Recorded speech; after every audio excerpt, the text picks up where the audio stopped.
Deja vu, I've just been in this place before. Higher on the street, and I know it's my time to go.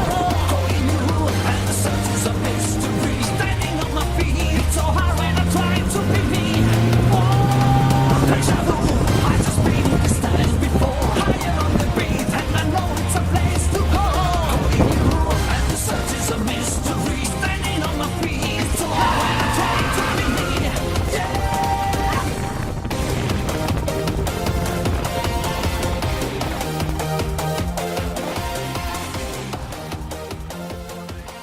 So, as you could probably tell, she's running, and she's running very well. She goes pretty good. I've still got to put the interior back together, obviously, but I'm pretty happy with it. Yeah, had some major issues while doing this, but also some minor ones. Just fiddly shit, like working out the hose to the brake booster line was just silly, fiddly shit that I didn't think through. So the last major thing to hook up was the vacuum to the brake booster, but the EFI had a different pipe that I didn't fucking take. I forgot to, or I assumed it would be the same, and it's not. So that's the line there for the EFI motor, whereas the line for the carbine motor is there. So this is out of an MX-73 Cressida, for the vacuum to the brake booster out of a Cressida. I've mounted it up there using the mounts that had the bracket there for the factory carby line. I just used one of the existing mounts on the pipe itself, and then just a pipe mount for like an aircon line. And that's in there now, so pretty happy with that. And now I just have to hook a line up there, get a loop to loop round to there, but also run this, and then I can drive the fucking thing. Oh, bolt a seat in, then I can drive the fucking thing. The neutral start switch was another one. That's my fix for the neutral start switch. Temporary for now. I had a lot of trouble there at the beginning with a bit of a misfire that developed, and I was worried. I couldn't work out what it was. So I swapped spark plugs thinking that could be an issue. I rebuilt the Dizzy thinking that could be a problem. Right, so it idles well, but it won't rev. So as soon as you tap the accelerator, it dies. So I'm doing process of elimination right now, and I'm just going to pull the distributor apart and use the coil, igniter, rotor, cap and leads off of the one that I rebuilt in the other motor, and hopefully that fixes the issue.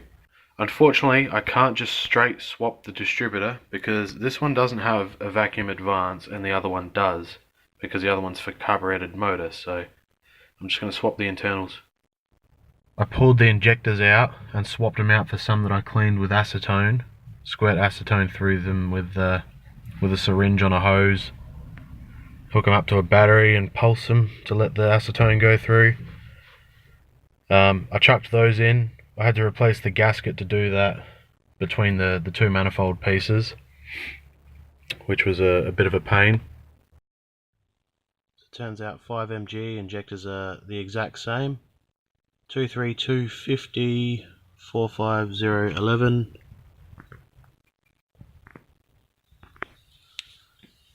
They're the same, man. Perfect. So right now replacing the injectors, which is a bitch to do in the van, because getting to some of these back bolts and hoses and shit is just almost impossible with this stupid lip going over the top of the motor, but I managed to get the top off. Unfortunately, the gasket I made didn't survive, so I'm gonna have to fucking make another one, which sucks, but hey, at least I got it off alright. Now I'm going to swap the injectors to some 5mge ones that I cleaned up and tested, and they seem to be working a hell of a lot better than these ones. The misfire was fixed, but I still had issues with it at high revs. It wouldn't rev. It would sort of reach about, I don't know, the 3000 RPM mark and then just break down.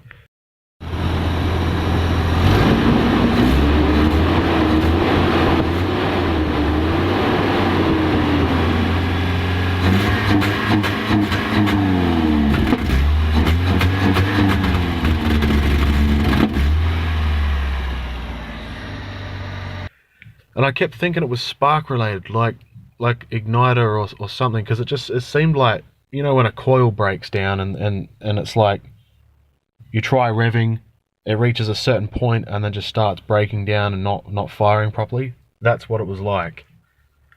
But after lots of messing around, I found out it was actually the fuel pump. Guys, it must have been it must have been the fucking fuel pump. Must have been. After all this fucking time, and after replacing shitloads of stuff, it's the fucking fuel pump. Right, she's warmed up.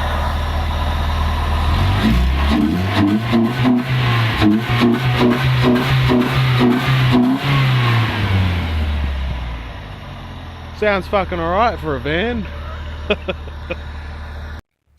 So this brand new Goss fuel pump I have, that I put in my van, wasn't delivering enough pressure. Like, bugger all pressure, actually. I pulled the return line off and had a look, and it was dribbling out. It wasn't a nice constant flow.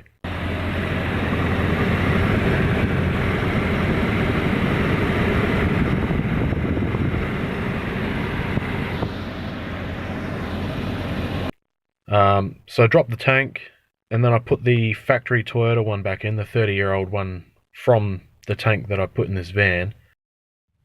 So I just swapped the pump over. Right, this was the brand new Goss one that I put in it. Right, I thought it was good quality, but I don't know. It was noisy as fuck, which didn't sound right to me. It just, I don't know. This one's heaps quieter. It's much quieter. It's a factory Toyota one. It was one that was in the fuel tank. I just never used it because I thought, you know, if I'm replacing everything, I might as well replace the fuel pump too. But like, I don't know if you can even hear this. I don't know if I'll just turn it over to get it to prime. Hear that? That's quiet as fuck. The other one was noisy as hell.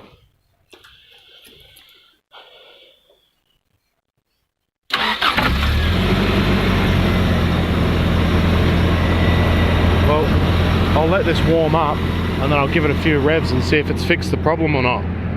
And it fucking ran mint. It fixed all the problems. There was no problems at all. It ran perfectly. And right now it's got a Kemso pump in it. Right, so this is the new pump that was suggested to me by a customer of mine, actually. So hopefully this does the trick. The Goss one I had in here wasn't giving it enough fuel, weirdly, so I'm not sure whether the pump itself was fucked or not. But I put this one back in, which is the original 30-year-old Toyota one, and the van ran mint again. So I don't know, we'll try this Kemso one out and see how it goes. I'll put that in now. The air cleaner housing from the EFI model van doesn't bolt in. The brackets just aren't spot welded in place, so I currently it's just cable tied in. But I do have a pod filter I want to fit at some stage, so that'll happen. I've just got to get around to modifying the intake for it. The extractors were fucking loud because there was no muffler. All the noise was just coming straight out the extractors.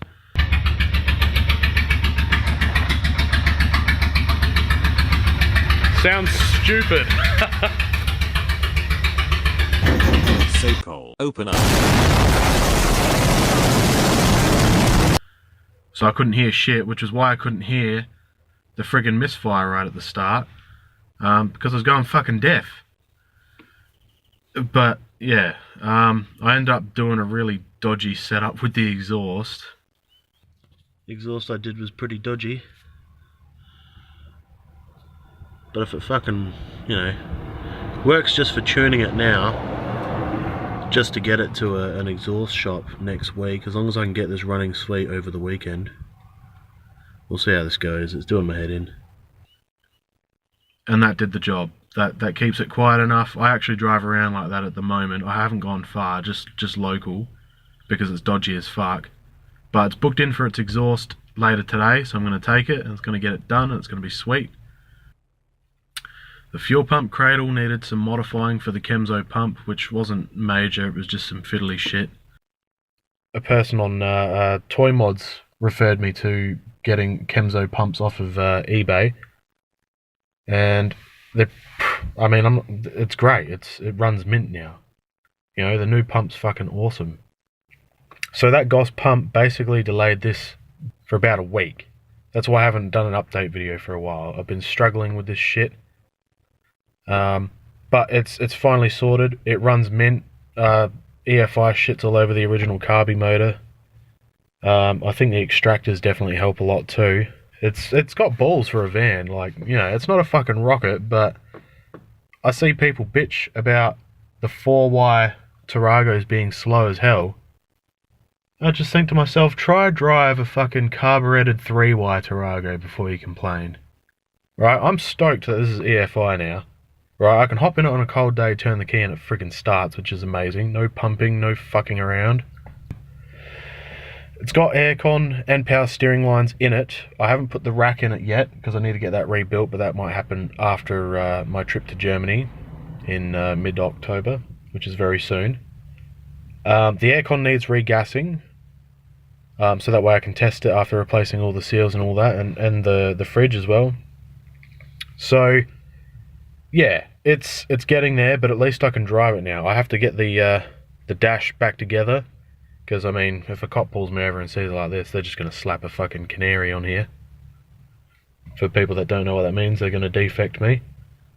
Or defect the car, which means I can't drive it on the road. I have to go through an inspection station and they have to check it's roadworthy. It's a lot of fucking around, so yeah, it's a bit of a pain in the ass. I want to avoid that if I can.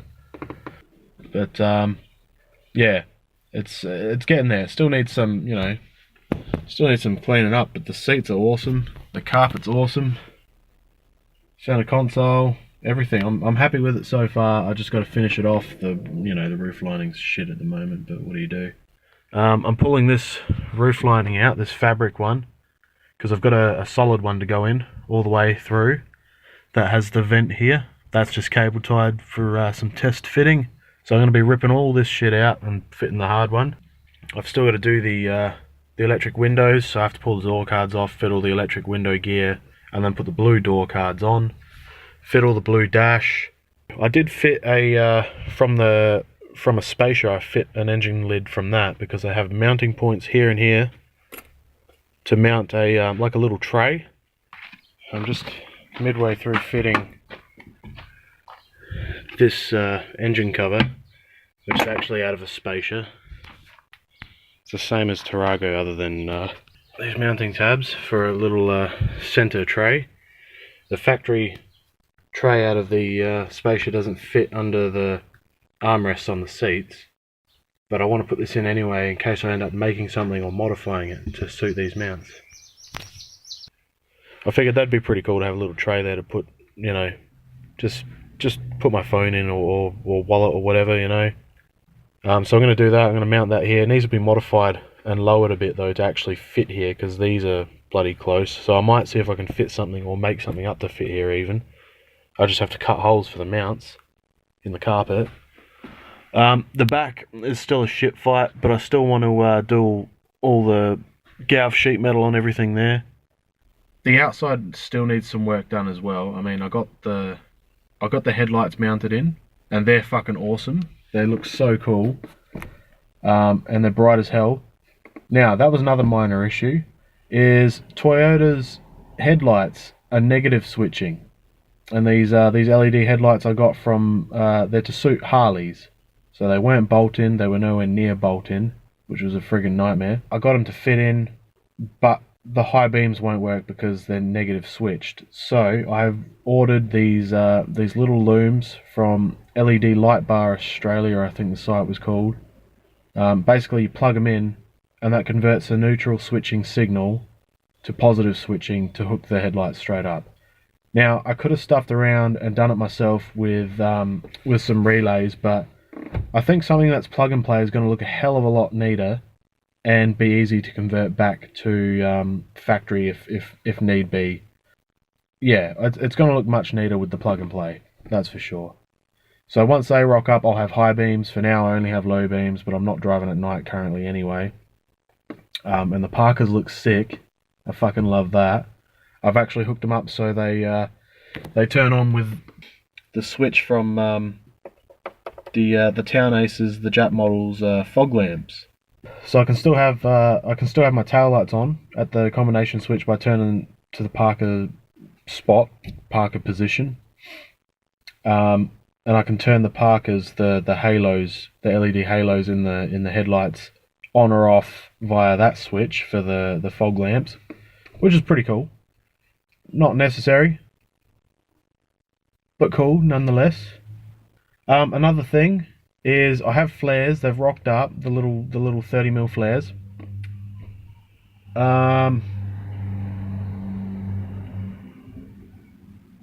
Fucking dickhead speeding down my road in fucking vans and shit.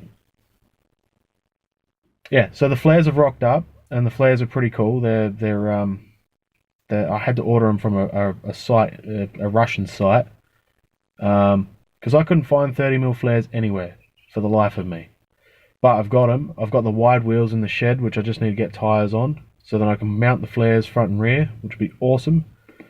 The problem is the arches on this thing are square. They go like this and then down, and the flares naturally are fucking curved.